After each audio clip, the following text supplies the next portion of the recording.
Welcome to the Power of Great. I'm your host, Matt Crane, and every single week, we literally look to help you enhance your life by showing you that your current situation is not your defining moment. We do that through bringing guests, entrepreneurs, and individuals from different backgrounds, different walks of life, with different stories, but one very common thing. They pushed through to the other side of greatness, and they now are truly walking in their purpose because they recognized that their current situation was not going to define them. And on today's episode, I have the privilege and the honor of interviewing Mr. Calvin Wayman. My man Calvin is an author, speaker, sales expert, and social media entrepreneur. In his early 20s, being awkward and shy, he held a company record for the worst performance as a sales agent ever. After almost being fired, he found a mentor, went from having the worst performance to now having the best. In the spring of 2015, he quit his day job to pursue his dream of working for himself. He is always challenging himself by pushing the boundaries of his own fear. He attributes his tenacity of never giving up to the lessons he learned going out and knocking on random houses, selling door to door.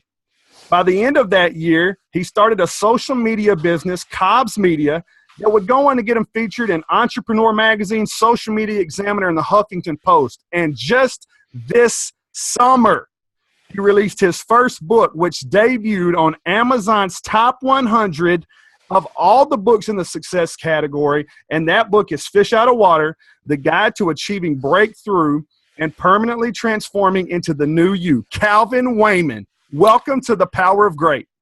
Brother, that was an awesome intro. Thank you so much. I'm excited to be here. Yes, I tell you what, Calvin, we were talking a little bit offline, and, over the past 90 days, I've really ramped up paying attention to you because we caught each other's attention through social media like most entrepreneurs or Yep. Online magnets, if you will. Yep. And something that I just truly appreciate about you is your raw authenticity. From the way that you organically engage your audience to how you don't try to put on fancy productions and how you just legitimately enjoy the fact that whether it's one person or 1 million, the impact is something that's so important to you. And, Totally. That is something that just really struck me is for someone who literally went from being the worst to first and then leaving that behind to start a social media business. Talk to me about what led you to that decision and what really is Cobbes Media?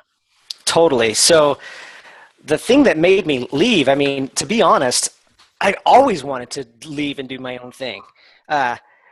Really, the thing that even got me into sales was I read my first book, Rich Dad, Poor Dad. I'm sure you've heard of it, right? From Robert Kiyosaki.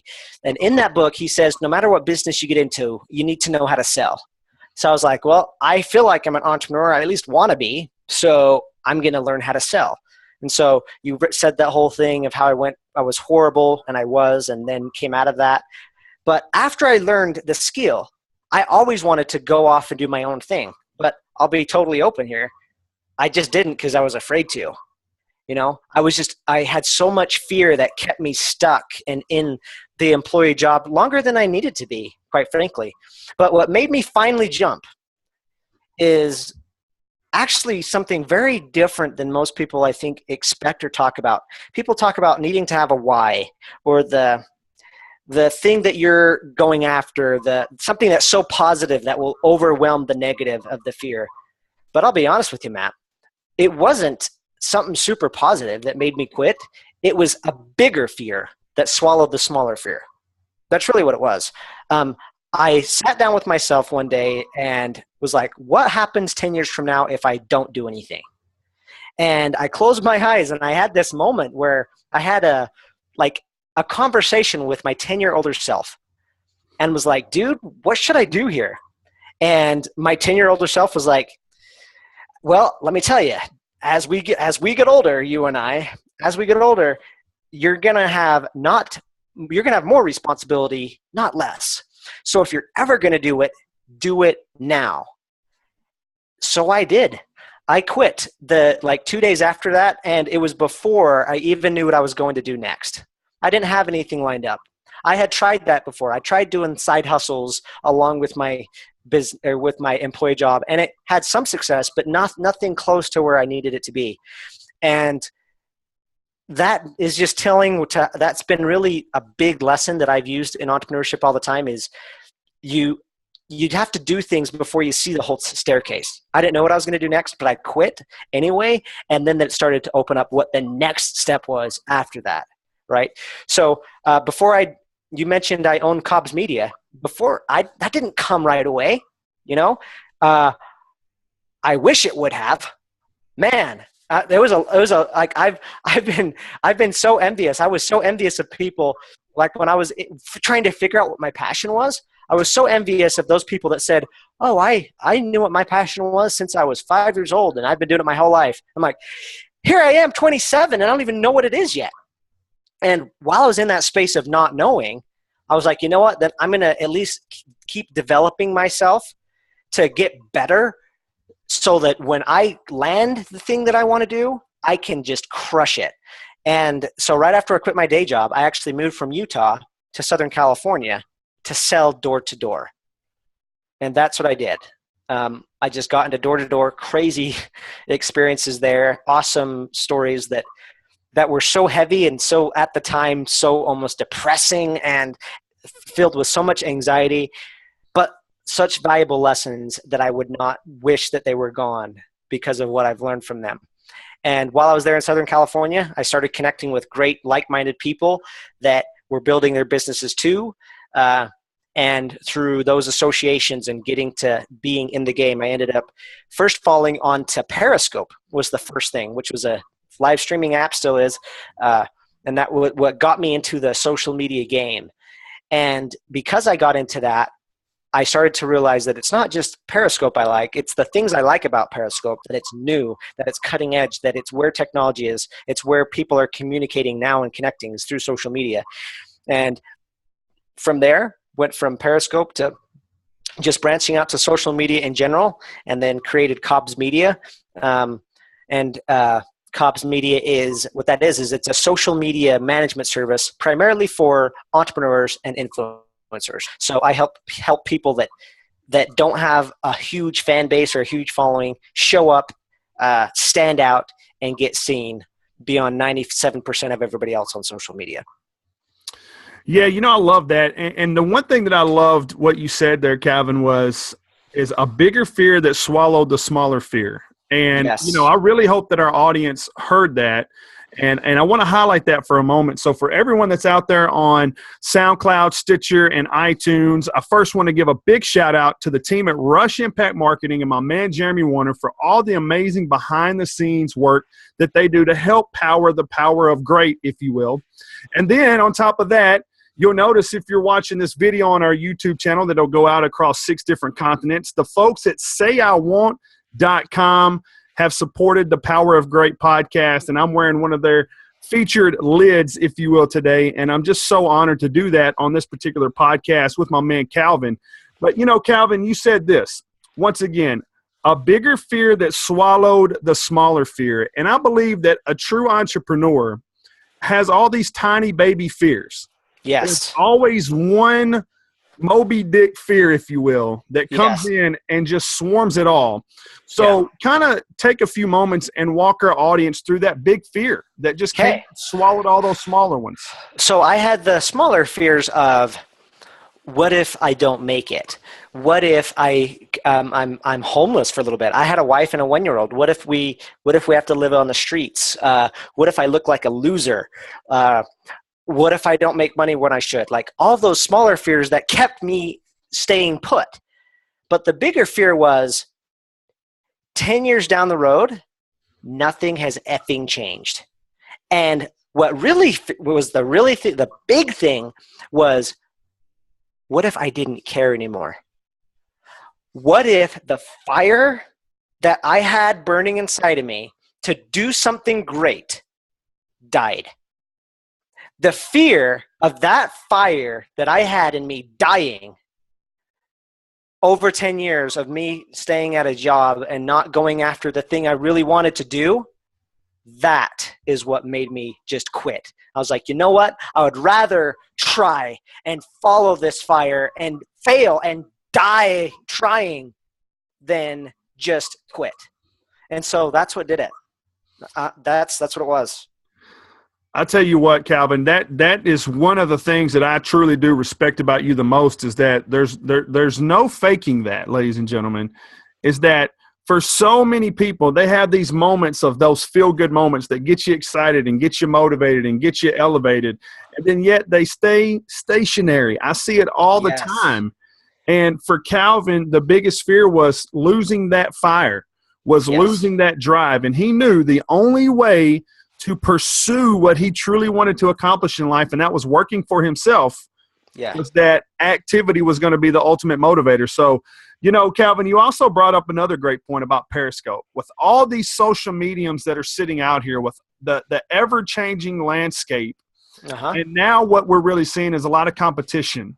Yes. For me, personally, the power of great was truly built off of Periscope.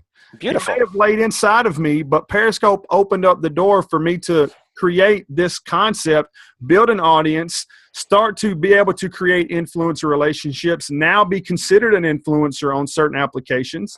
And what I wanted to ask for you to really detail out to our audience is that we all have those social media channels that we like, or that we groove with. How important is it to utilize the ones that you really like or groove with the most while you're trying to figure out all these other ones? I think you should. I think you should use the 80-20 principle. Like, put most of your attention, like what I do with my social media company, Cobbes Media, most of the time, like if I have somebody coming on that has almost no social media presence, we focus on one, Facebook. That's the big one. So get on Facebook, figure out the language of Facebook, you know, because that's where you're going to have the biggest bang for your buck. There's a lot of other things, and I'm all for reaching as much as you can, but in time. What you don't want, you mentioned the word stationary. A lot of times if you're going across too many things at once, it's overwhelming and you end up just feeling like you're in this sea of madness. So pick one and go with it. There's this really great book called The One Thing that has helped me massively. I don't know if this quote comes from The One Thing, but beautiful. It's a great book. So there's this quote that came in my space sometime when I was feeling so overwhelmed trying to do so much at once. And it was, you can do anything. Remember that, guys. You can do anything. You can't do everything, but you can do anything. So find the thing that you want to drive deep with and go with that. That's where you're going to become excellent. That's where you're going to become great. You know, another thing you do, Calvin, very well, and once again, is you know, I'm just now really learning a lot about you, and having you on the podcast, once again, is amazing because you have a lot of awesome things happening in your life. You know, another cool thing that just recently happened to you was you were voted from Influencive, one of the top 30 under 30, which I thought was well-deserved, and you were on with a cast of people that are just absolutely just doing big things. Yes. But one thing that you do very well is you really do keep the main thing the main thing. You're very consistent with your message. You're very consistent with the delivery. And do you find with those people that you work with that either have big social media presence or have minimal social media presence, they're all over the place at first? No, they keep the main thing the main thing. They're focused and they get really good at making it feel like they're everywhere and they end up going there. But let's use Gary Vaynerchuk for an example. Gary Vaynerchuk is everywhere on social media, but he is not spending, he spends a shitload of time with his audience. He does. But what I know, just following him very closely and actually getting to hang out with him a little bit and things like that, is he goes and does his stuff. He lives his life, and that becomes his content. And because he just did a keynote last week that D-Rock recorded, he can then not only make that a daily V, but that same content is going to be bite-sized pieces of social media snippets that go through Facebook, that go through Instagram, that create Instagram graphics that his team will then go create and post. You know, All of that because of that one piece of content that he did. Or he'll do his Ask Gary Vee show a couple times a week. And content from that can get spread out in other places. And then he's in the phone interacting with his people. But he's very, very focused in the way he does it. And this is the most hustle person that I know. So as much as you can, especially getting started, don't spread yourself too thin. Be impactful with one area and just drive deep. Speaking of Gary Vaynerchuk, we all have those people that we look to emulate ourselves after. I'm not a big fan of the word imitate because I don't believe that we can imitate anyone because we were all given our own version of DNA and our special gifts. But emulation, I believe, is huge. And Gary encourages that. And 100%. And for you, he's definitely been that one influencer that just resonated with you and that you honestly feel has been that guiding force. So, what really set you to Gary Vee at first? And then, honestly, I know our audience would love to know, is he the same person one-on-one and in a group setting that he is through social media? I think that's two questions, and the answer is one answer to both of them. The thing that led me to him and why I still stick with him is how real he is. He's so real and so authentic. And so that answers the second question, which is yes, he is exactly the person that you see on video, like better than anything I've hung out with other influencers, and a lot of them are very, I don't want to discount any influencer that's out there because they're that way, but he's got nothing to hide. Like like he Daily V, he videos his freaking life, he's always speaking his mind on Ask Gary Vee or different events. And so that's what's drawn me to him and why I love him is he's just real. Like, I've been in a background where some people in maybe the entrepreneurial space of like in sales or network marketing, which I love. I have a passion for both of network marketing and sales. It's done a lot for me in my life. But there's this small subset of people that try to portray having a badass life without working your face off for it. That doesn't freaking exist from my experience. What I've seen and what Gary Vaynerchuk shows is you have to work your face off to get it. And that's okay. You just need to know that, because this is why I think that's important. I think it's important to know you have to work your face off, because when you start working at it, if you think it was supposed to be easy, you're going to start looking inward and think you're just an idiot or that you're unworthy or you don't know enough. I had pieces of that in different aspects of my entrepreneurial journey. I was like, I want this so bad, but it's freaking hard. I just needed to know that it was normal, that it was going to feel that way. And I want people to know that too. It's going to be hard, but that's okay. I mean, just know it. There's nothing wrong with you if it's taking a while to figure stuff out. It's getting up and spitting the blood out and going after it. I think people just need to know that, because there's too many people that just say, oh, this is so easy. You can work 2 hours a day and you're going to be a millionaire. You're going to be laying on the beach.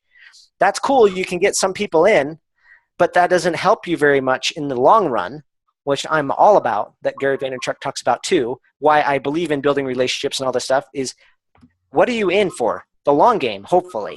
Because if you're in it for the short game, you're going to get a few people that like you or that follow you. Then they're going to find out who you really are, and then you're screwed. So why don't you just be who you are from the get, as Gary Vee would say. From the very beginning, let people that don't resonate with you don't follow you. Awesome. You're going to start out having less followers than maybe some of your counterparts. Awesome. But then in the long run, you're going to have a tribe of people that resonate so much, and you're going to create something super, super special. So that's my thought process on it. No, I absolutely love that. And I say this all the time, is that when you're really driving your message home and you're really starting to walk in your purpose, your circle will shrink before it expands. Yes. And, with Gary Vaynerchuk, one of the things that I love the most about him is that he and Grant Cardone have probably been the two biggest influences for me, with Grant being one, yes, Gary being kind of 1A. But, when Gary Vaynerchuk did his 8-stream live during the launch of the Ask Gary book, and the one thing he said in there is that I was actually able to get live with him on that. Awesome. And the one thing he said is that he monitors social media, and whether we want to believe it or not, influencers like him who have access to all these social media managers still like getting to the ground level. Yes. And he said his number one rule is, I don't overlook one follower for 1,000. Yes. And I'll tell you, Calvin, it just really struck me so deep. And what you said there was so amazing, because I believe we get stuck wanting all the big numbers and we fail to see the true targets that have been with us from day one. Would you not agree? Totally. I actually just said this on a previous podcast. Remember that your followers are people too. Like, that sounds very weird, but remember that your followers are people too. So treat them like that, connect with them, do the unscalable so that you can scale, right? What that means is get in the trenches and talk to people. I can't remember exactly where we met, but I probably sent you like a voice message or something somewhere in there so that you know that this is a real dude. There's all these tools that can copy and paste a message, but I want people to know when I'm interacting with them that it's me interacting with them. So I go out of my way to do that. And it's created some really cool effects that I couldn't have predicted that have been kind of interesting. Like, I'll give you a quick example. A couple weeks ago, I was scrolling through my social media, and I come across this guy with two other dudes. So they're doing like this video podcast interview, and they're talking about social media in general or something like that. And then a guy says, hold on, I want to give a big shout out to this guy named Calvin Wayman. I'm like, whoa, what's this? Because I didn't recognize the guy. And he's like, hand me the book. And then he shows my book up there on the screen and stuff like that. And I sit there and watch, and they proceed to talk about me and my book for 5 minutes. They're guys from Australia. I've never even been outside of the US in my life. Okay. Then he's like, okay, how did you meet Calvin? How are you following him? Comes to find out, he has been following me. His name's Gertz. I hope you're watching this, brother. You're freaking awesome. He's been following me for 6 months because I followed him on Instagram and he followed me back. And when I saw that he followed me back, I did a quick video and said, hey, brother, thank you so much for following me. Spent 4 seconds to do that video, okay? Because of that one real one-on-one, unscalable human connection, I've had his attention for 6 months. It's so humbling to even know that. He ended up buying a bulk order of my books and was giving 10 of them away on that podcast and was promoting me to other people. That is what we're talking about. That does not happen when you're trying and worrying about all this automation stuff. That's what happens when you worry about making these really real human connections, whether it's 1 follower, 1,000 followers. Connect with human beings, because that's what they are. Yeah, and to me, Calvin, to take that one step further is that you did that with me as well. And that's what really honed me in on you as being that authentic person. But also in my eyes is I believe that's the true key to everyone understanding that at some level we're all influencers. Yeah. We don't have to have 100,000 followers or be asked to speak on a stage like that.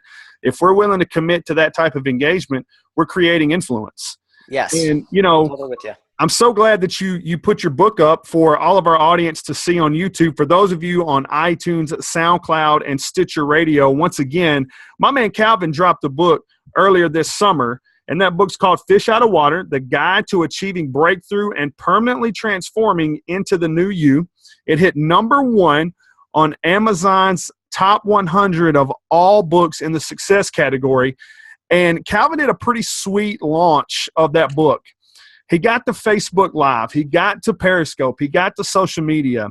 And for, I believe it was 2 weeks, was driving just a lot of engagement about his book, and actually gave away some cool Apple products and some different things. And, Calvin, talk to us about how fun that was, because, man, you just seemed like you were having a blast. It was the most fun I've ever done on social media, because the cool thing is all organic. It was just, I didn't spend a dime on any ads. And here's something, if there's anybody listening to this, watching this, that wants to write a book. Okay, one thing that helped me is having friends around me that helped me get out of my own way. I wrote my book in about a month and a half to 2 months, and it cost me a grand total of about $21 to produce. Okay. That's what's available, just so you know, in 2016, 2017. And so the whole launch was really just an experiment. Like you mentioned the stuff I gave away. Literally, I did not have the idea to do that raffle and to give stuff away until the afternoon before I was launching. Like, the book was available, but wasn't announcing it. I was making it a big secret on my social media. Then I announced it on Facebook Live. And the day before, so on my social media, this is how it happened. My social media, I was like, dropping the big secret tomorrow. You're going to love it. And one of my Facebook friends named Lily was like, hey, you should do a raffle for people that get the closest in guessing what the surprise is. And I was like, yeah, that's funny. And I was like, I won't do a raffle for people that are guessing, but dude, I like the raffle idea for just people that buy a book. So I did that. And I just like, well, I love Apple. I have a Mac. I have an iPhone. I'm going to give away Apple products. And I had people like, well, how did you afford that? Let me be a real open entrepreneur here. Again, I couldn't. I didn't. I put the caveat that we had to sell X number of books, and it was the revenue from the book sales that paid for the prizes. I didn't even have to pay for them. People that bought the book did. So it was just an idea, and it worked. It was a ton of fun. Yeah, I absolutely love that. And I love that caveat because, once again, it just goes to show the power of authenticity. Being authentic, being engaging is one thing, but not having to pretend to be some big baller shot caller is another thing. And ultimately, what I really loved from that concept, Calvin, is that I know for a fact that people that bought your book have read that book. They just didn't buy it. They might have bought it because they want to be a part of the raffle, but I know they read it because I see the reviews. Yes. I see the responses on your social media traffic. And, one thing that I really am glad that you brought that up, and I want to allude to our audience members and our listeners, is that anyone can write a book because we all have a story. Yes. And Calvin legitimately walked through on some of his social media platforms about how he wrote this thing in a month and a half and self-published it. Mm-hmm. I know that you also have some self-published kind of quick hit notes on your website as well at calvinwayman.com. Yep. So how interesting and how much of a learning curve was it for you from the self-publishing standpoint, and how much more better are you going to be for your next book? First of all, it was surprisingly easier than I thought. Like the idea of a book, and I'm all about being real, and I'm not saying it was so easy to do everything, but it was still easier than I thought, because there's a lot of authors I look up to that spent a year, 2 years, 5 years writing their book. But then I had some people that were in my circle that were like, no, if you really just block out all distractions, then you can do this. And guess what? I could have done it faster. And I'm saying that in a way that I was super distracted a lot of the time. What I loved about writing a book more than anything is what it taught me about myself and how easy it was for me to get distracted. Because the only way for me to write is if I didn't have any distraction, and my brain wanted to find any little thing to get distracted about. And I did. But it was easier than I thought. It's going to go better the second book I write. The hardest part, to be honest, was the formatting. It wasn't the content and me just spilling it out. It was the formatting of the book and figuring out how to do it in Microsoft Word to make sure the page numbers are lining up properly and the headlines are how I want them, and making sure that the page numbers that are in the freaking, the table of contents match up to the right page number so that people don't find the wrong page. That was really the harder part. One little tip, if anybody's thinking to write a book, while I did hit into when I was writing a book, was organizing the content and like writing it and feeling like I was rewriting it. Something I did, see if I can show you, one of my best tools that I had, for those of you on YouTube, was this when writing my book. And I'm holding up Post-it notes. So what I did when I was trying to get organized is any idea I had, I took a pen, I wrote the idea on a Post-it note and stuck it up to my wall. And any idea. So all the single ideas were just on the wall. So then my wall was filled with Post-it notes. And then once they were filled and it was all out of me, then I could be like, okay, this idea is a similar to this one. And then I just started organizing them and putting them together. And that was the biggest thing that got this snowball going down the hill, because I thought I had 7 core concepts. And by doing this, I found out I had 3, and it just simplified everything and got things moving. So that's one little thing that helped me massively. If anybody's thinking of writing their book, any idea that you have that's a core idea, put it on Post-it notes, stick it up on the wall, just puke everything out of yourself. It doesn't have to be perfect. Just get it out of you, put it on the wall, and then edit later.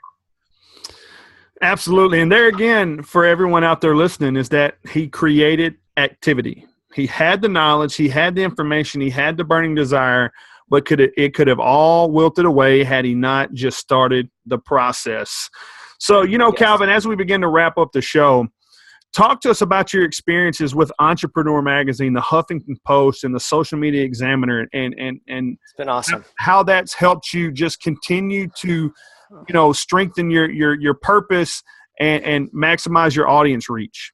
It's been great in so many ways. The biggest thing that it has had is it's helped me with authority, really, with brand positioning. Because a year ago, less than a year ago, nobody knew who Calvin Wayman was.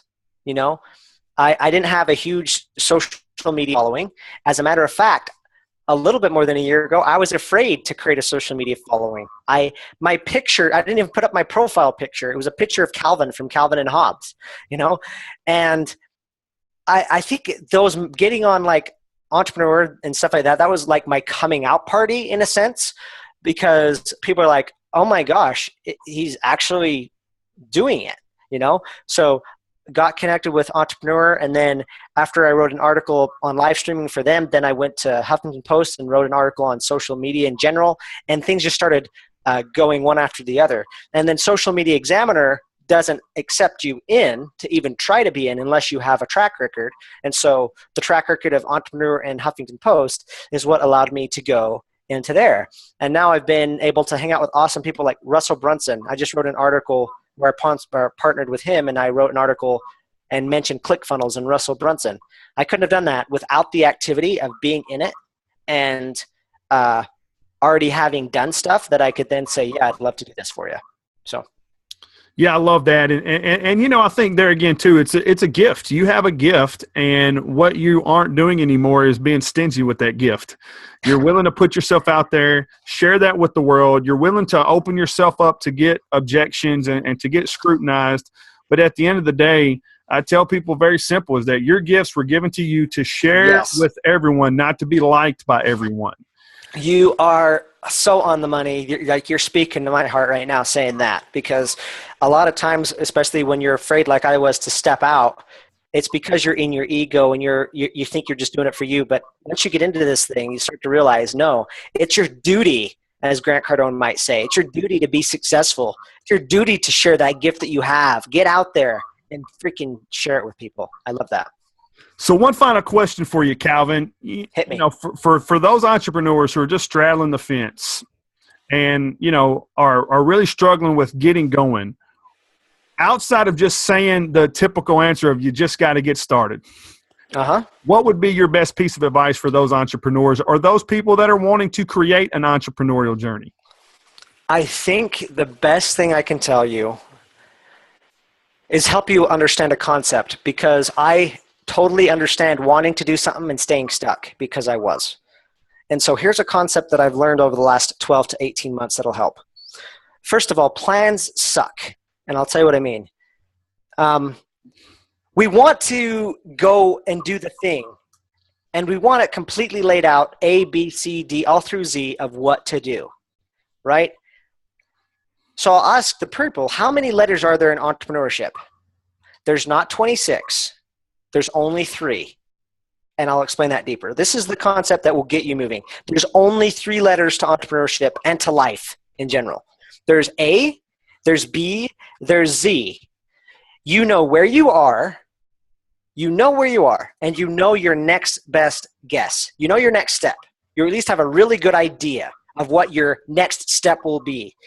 You know your Z. You know where you want to ultimately end up, whether it's to be an entrepreneur or your next best step. But everything between B and Z is unknown. And that unknown is what keeps people stuck, is they think they're supposed to know it. I just want to be the voice to tell you, you don't need to know those. You can't know those. You cannot plan the steps to win a chess game. You can strategize. You can have a certain way you're going to do it, but you have an opponent. You have these unknown variables that change it. And the best thing that you can do is say, okay, this is the position I'm in now. This is what I know, and this is where I want to end up. What's my next best step? And that's why I quit my job. And I didn't realize this when I did it, but I know it now that that's what happened. I knew where I wanted to end up. I knew that I was an employee and didn't want to be, and quitting was the next step. I didn't know what C was. I didn't know what D was or E was. I just knew my B, which was step out, right?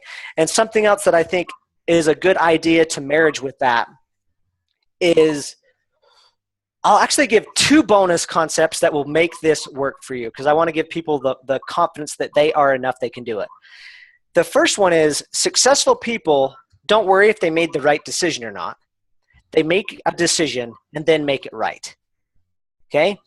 Don't worry about if you make the right decision or not. Make the decision and then make it right. What that means is you know where you are, and you're going to be taking your next step, your B step. And there's going to be something that might, well, what if I take the wrong step? Listen, it doesn't matter. What matters is that you get in your doing mode and out of your don'ting mode. Get doing, right? Done is better than perfect is the second thing. The second tip that I want to put with that. Done is better than perfect, meaning getting out there and doing something is what matters. Because perfection, we're entrepreneurs, we're our own worst critic. But that perfection usually is just freezing us. Realizing that just doing something is better than nothing. Done's better than perfect. Just do something, and realize that instead of worrying if you made the right decision or not, the most successful people just make a decision and then make it right. Put the energies into the thing afterwards. Burn the boats. Don't worry about all the other options. Make it right by putting your energies into that. So I think those 3 things together, super useful. You know your Z. Just take the next best step. Take your next best guess. If you don't know what the next step is, just guess what B is. No done's better than perfect, and make a decision to do it, then make it right. Done is better than perfect. Well, there you have it, ladies and gentlemen. We have been blessed to have Calvin Wayman on the Power of Great podcast. I'm so thankful each and every week to be your host of this podcast that is live on iTunes, SoundCloud, and Stitcher Radio. But more importantly than that, understand this, ladies and gentlemen. Success is not measured by what you step out of, rather by what you are committed to step into. And I look forward to sharing with you in your journey as you pursue your power of great and recognize that your current situation is not your defining moment. We'll see you all next week.